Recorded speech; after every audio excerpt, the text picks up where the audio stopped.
السلام عليكم. وعليكم السلام ورحمة الله وبركاته.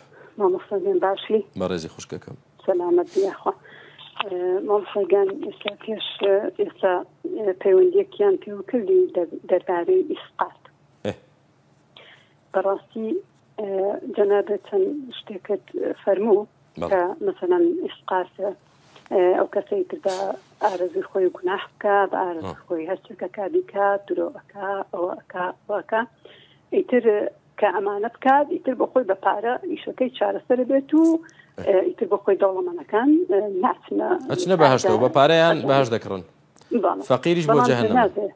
بەڵێ جەنابێ لێرەیە ئەمە وەکو تەسەورێکی خۆت باسی دەکەی یاخۆ ئەوە کە ئەمە ئایا ئەو مامۆستایی کە بەمە هەساو ئەمەی کردووە دەڵێن قل هاتوا برهانكم إن كنتم صادقين. زەحمە نەبێ بەڵگەیەک مادەیە لە قورئان و سنت کە ئەم شێوازە دروستە.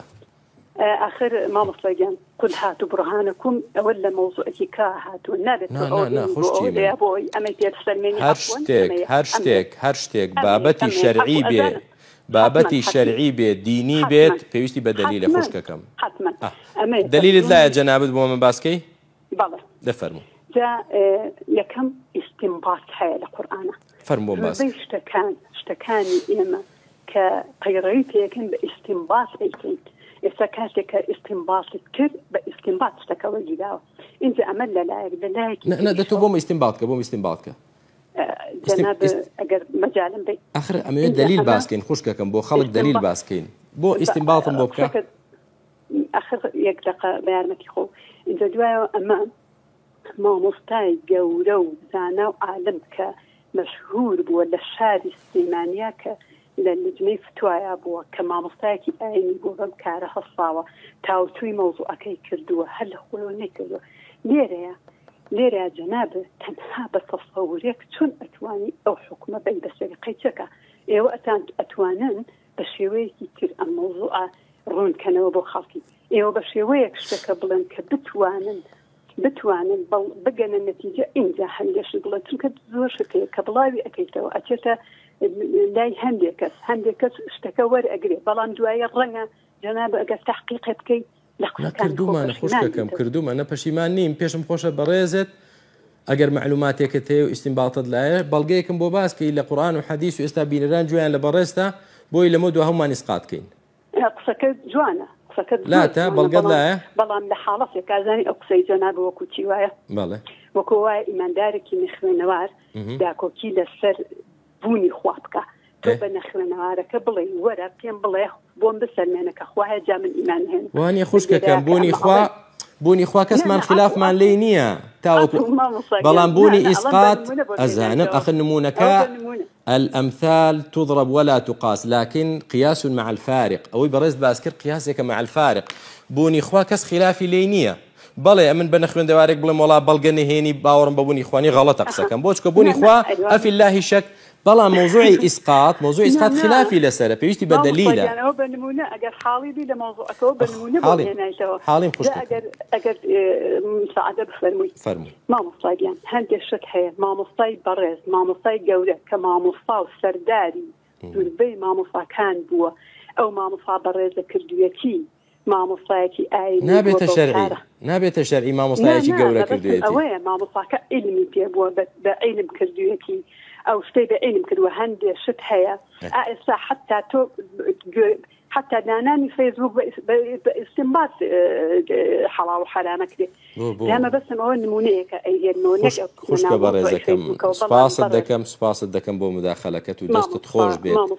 بەڵام خوشکە بەڕێزەکەم هەندێک شت هەیە لەسەر ئەعفار جواب نەیەوێتەوە چکە ئێوە مەسئول ئەبن لە قیامەتە.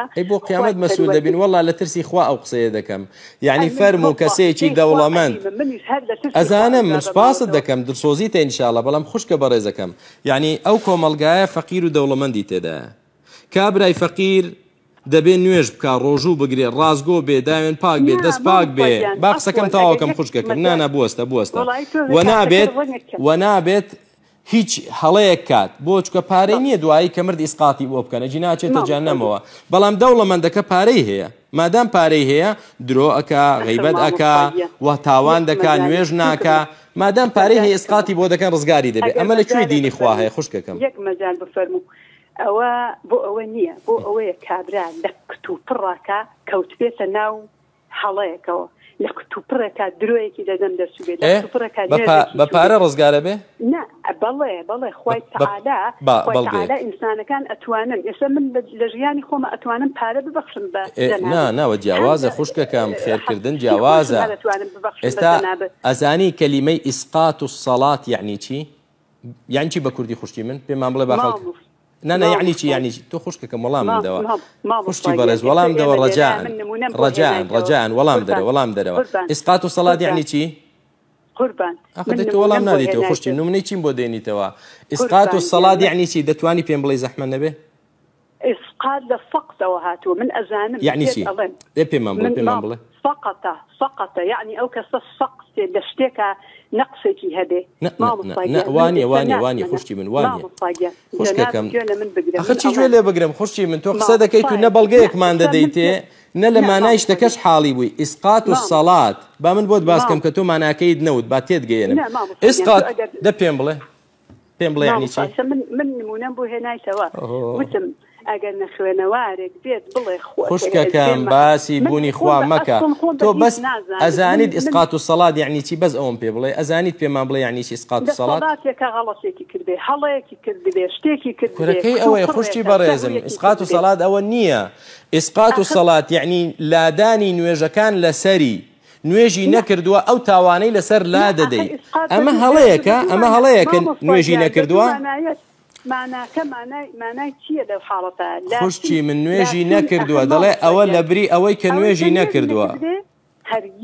ئەڵێ لە بری نوێژ نەکردنەکانی باشە لە کتوپڕ پێغەمبەر عەلەیهی الصەڵات وەسسەلام پێغەمبەر صلی الله علیه وسلم دەفەرمێ من فاتته صلاة العصر فكأنما حبط عمله يعني یەک نوێژ ئێستا بە پارە چارەسەر دەکرێت کە مرد نەخێر بۆ نوێژتون نییە دە نوێژەکە خۆی ئیسقاتە سەڵات خۆی ئەوەیە خوشتی من هەر ناوەکەی ئەوەیە تۆ تێی نەگەیشتووی بەهەرحاڵ خوشتی من کاتمان زۆر درێژ کرد لە کۆتاییدا من بە بەڕێزت دەڵێم کە دەلیلێکت پێیە لەسەر ئەوەی ئیسقات و سەڵات دروستە بماندەیە دلیلت پێ نییە